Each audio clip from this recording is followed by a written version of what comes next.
Hey everybody, welcome back to Body Haven Soaps. My name is Darlene. I am the owner and creator of Body Haven Soaps, and the whole goal of this channel is to help fellow creators create. Now, today's recipe we are going to be going over, the classic activated charcoal and rose clay soap, but not so classic because I have a number of additives that I put in mine. Now, years ago, I started out just making the activated charcoal and the rose clay, very popular.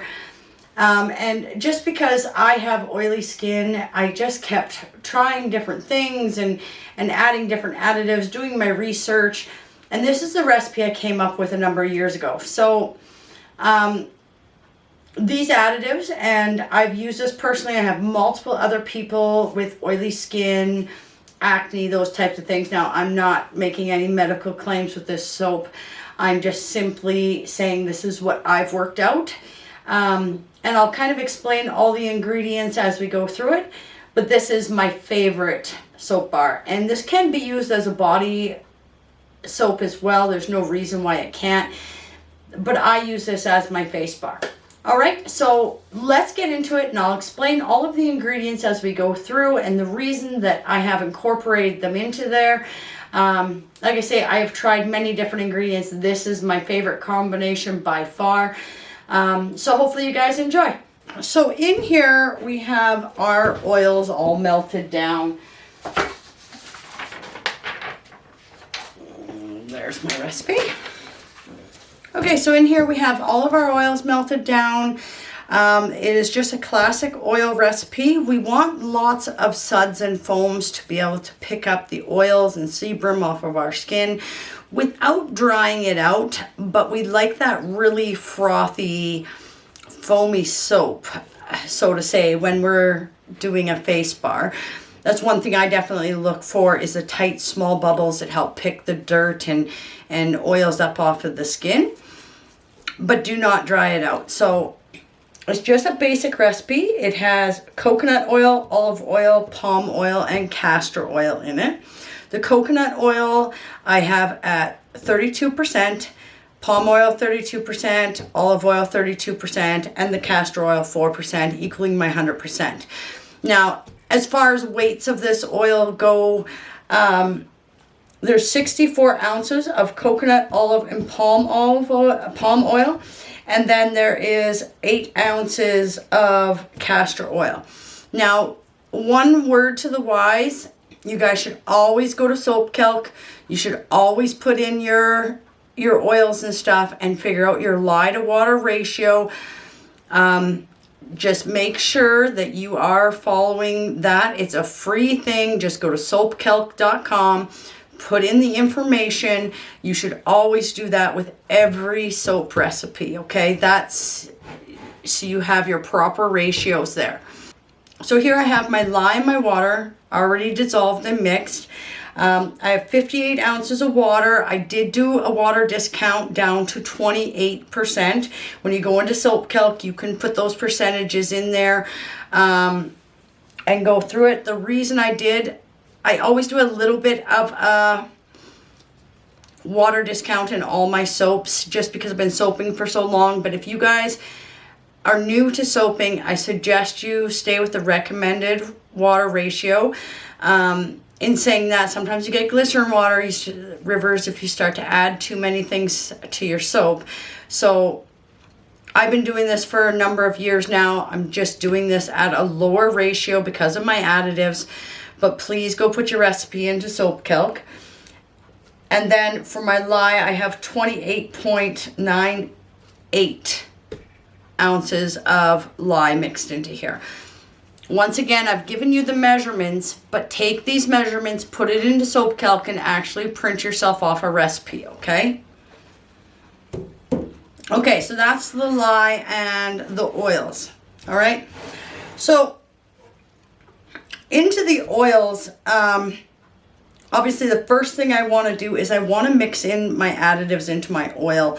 I just find that works better. Now, the activated charcoal and the rose clay, I will, once I have the lye in and I have divided this for my pour, I'll do part of it pink with the French pink clay, And then I'll do part of it black with the activated charcoal. But as far as additives go, now I have some marshmallow root powder here. It's not that expensive, but it brings a lot of healing properties. Marshmallow root is known to help with inflammation of the skin, redness, things like that. And I find it just really brings a lot of velvety texture to the bubbles in this one. I've made it without it, and then I've made it with it and compared the two, and definitely it gives that velvet feel to the soap bar. So you can get this from lots of soap supply. I got this from Windy Point Soaps, and we have in this batch, and this is a 12.5 pound batch of soap. So once again, you guys, if you want to make a smaller batch, go to Soap Calc, put in how many pounds of soap if you're making a smaller batch, because this is a very large batch, but you can size this very easily on Soap Calc, okay? But for a 12.5 ounce batch, I am putting in ½ an ounce of marshmallow root powder. And I'm just going to blend this right into my oils. The other thing that I'm going to add into this, most people know vitamin C is amazing for the skin, especially the face. There's lots of vitamin C serums, all those kinds of things. And I buy this from Soap or More. I'm not sure where else you'll find it. This is where I purchase it from. And it's vitamin C powder, and it's oil soluble. Okay? This is what I'm going to put in, okay, to bring that healing properties. It helps with regenerating the skin tissue, tightening of the skin, things like that. That's the reason I'm adding this in here. And for the oil soluble vitamin C powder, I am putting in 5 grams. The other additive I am going to put in here is going to be aloe vera, but this is not just regular aloe vera. So you could use it from a plant if you want. You could use aloe vera juice in place of your water if you know how to do that. But what I do is I buy this from Soap or More. It is aloe vera gel, organic, extra strength. It is very thick. It's not all translucent and everything. It's organic. It is extremely thick jelly consistency. And I'm going to put in 3.5 ounces of that.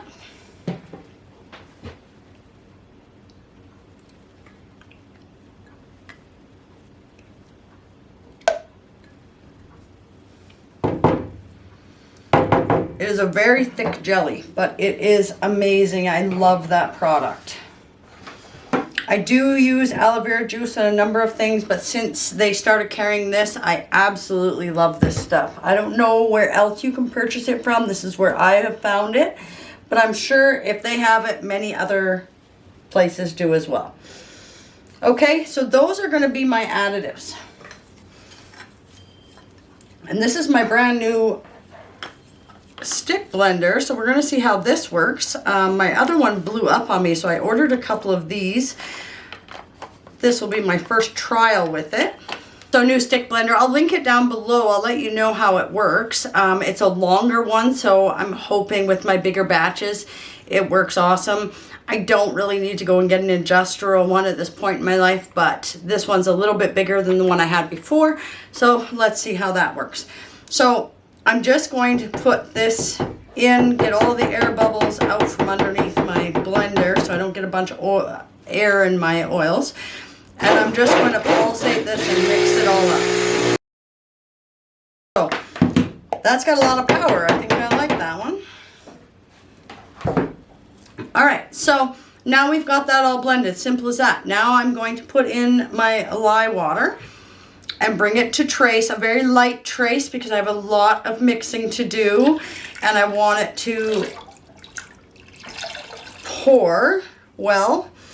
Now, in saying that, you guys, if you have a lot of mixing to do, and this is kind of a faster accelerating soap as well, you don't want to get too crazy with your mixing.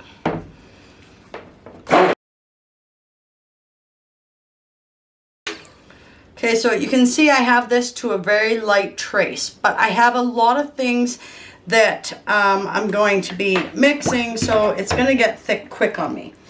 The other thing I'm going to add into this is my fragrance. Now, I am using tea tree essential oil. Now, I'm using 2%. I don't find you need this really strong. It's just too strong of a smell. I'm well below the usage percentage, and you can't just use the same for every essential oil. Please keep that in mind. With essential oils, you have to do the calculations, recommended usage rates. You can usually find that on the sites that you purchase it from. But essential oils is a plant product, and it can have adverse reactions. So it's really important that for every essential oil you use in soap making, you are actually doing your research. I am using 2% of tea tree oil in this, well below the usage rate suggested for cold process soap, but I don't find I need more than that, okay? And 2% is just 3 ounces, you guys.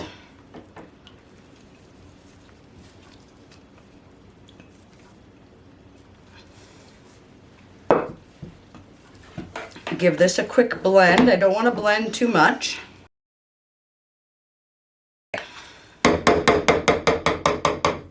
Now I'm going to pull this out for a second. And I'm just going to use this jug here that I had my stuff in. I'm going to pour half of this into this jug I have here.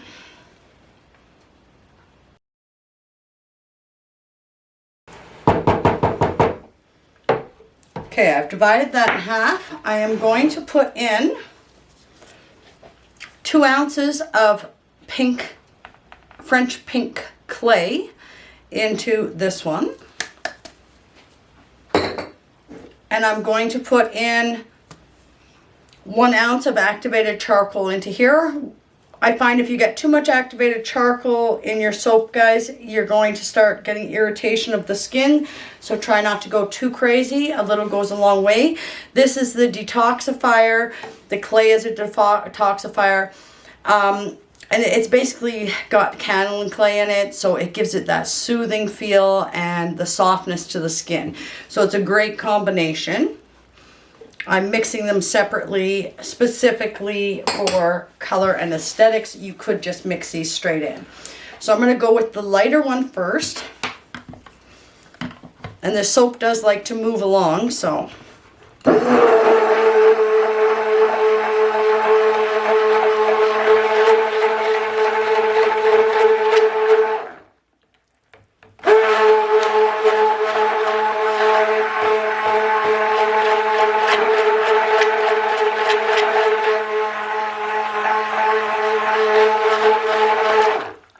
And then I will go into the black.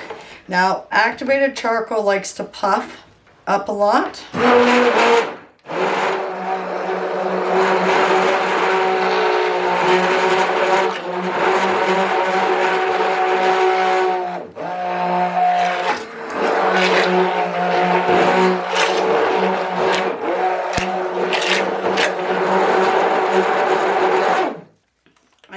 Stir that the rest of the way in because my soap is getting pretty thick.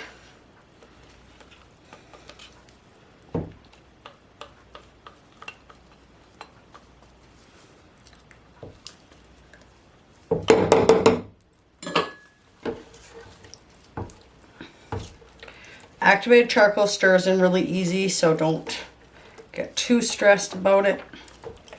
It's a very, very fine powder.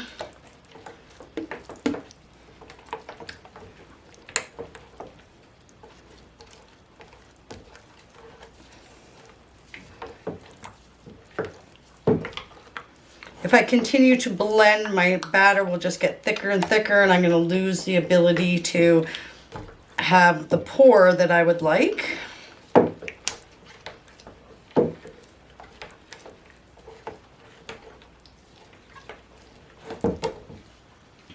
Okay, and I will grab my other spatula. And do the same thing with this. You see how thick this is getting?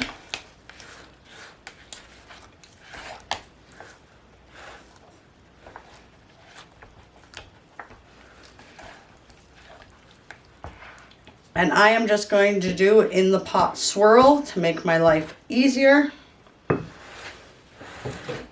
So I am just going to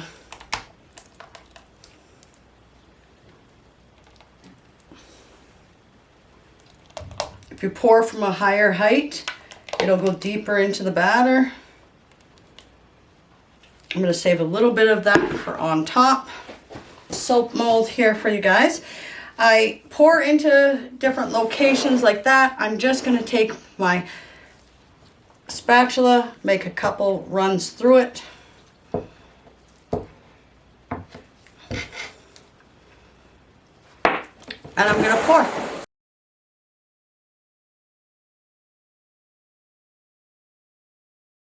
You guys can see how this is thickening quite fast, so you have to have everything ready.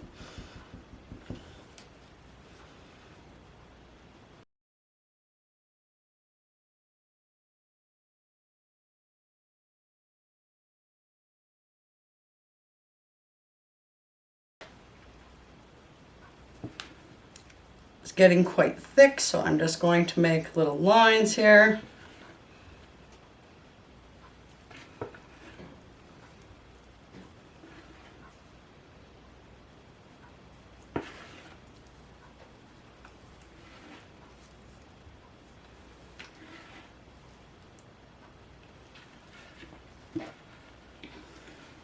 One thing about soap, you guys, is, you know, when something goes wrong, you just keep going. It's pretty forgiving. Don't panic, just keep going. And you may have made the same soap recipe 100 times. It doesn't always work out perfect, and that's okay.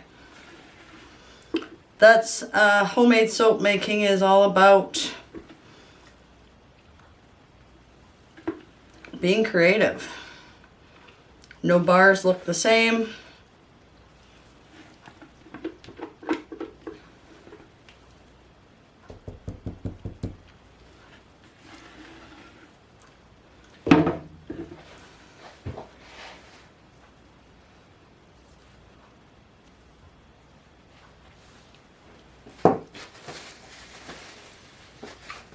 And I'm just going to use a popsicle stick.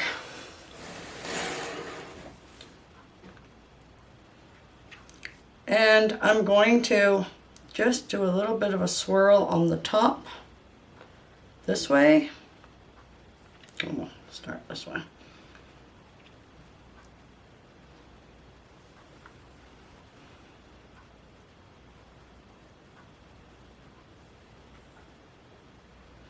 You can do whatever topping you would like. This is how I like to do this one.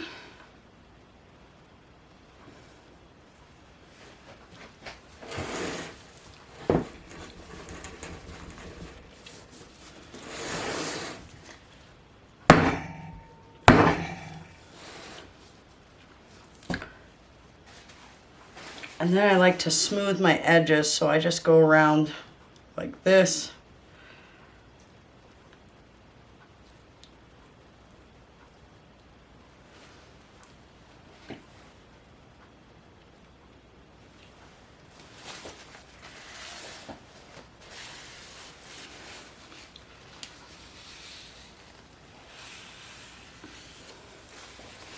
And then I like to take rubbing alcohol and spray the top, because this recipe does tend to get that soap frosting on top, okay? That is a normal thing. Some people, it changes the appeal of the soap. I'm going to simply spray it with rubbing alcohol really good, put the lid on this, let it sit for 24 hours. If there is a lot of soap frosting, I have a little steamer, which I will show you during the cut of this soap.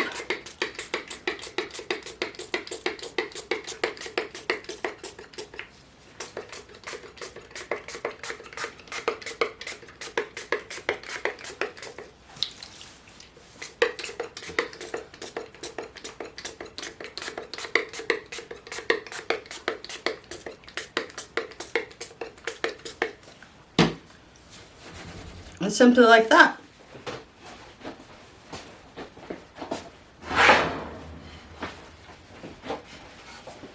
And I have the lid that I will just put on top to keep it nice and warm. Like so. I will leave this sit for 24 hours before I take it out of the mold. It does become a very firm soap quick, so 24 hours is lots.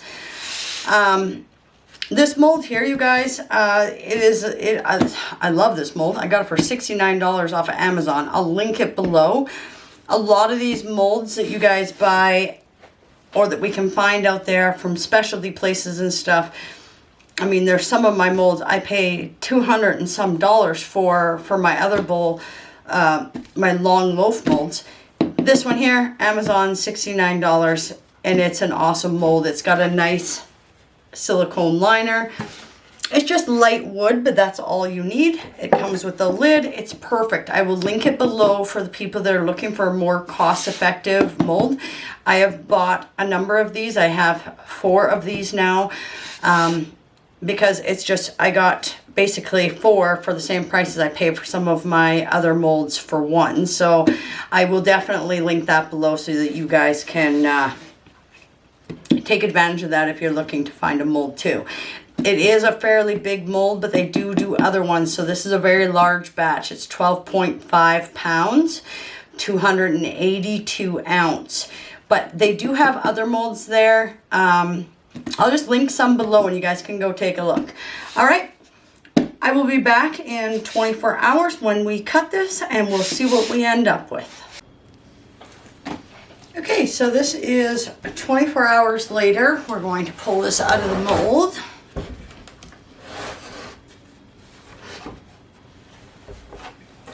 Sometimes it's easier just to dump it upside down.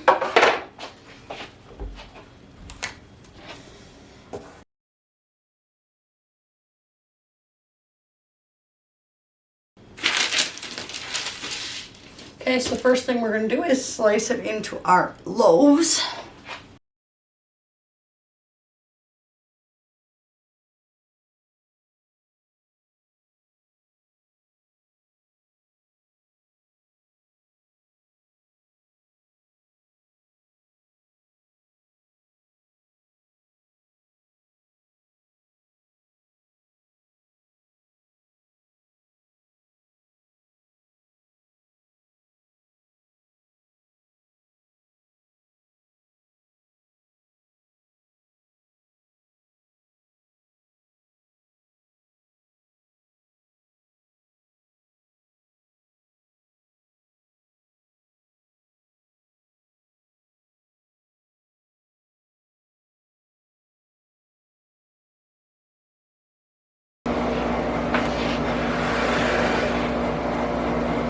Okay, so this is what the bar turned out like.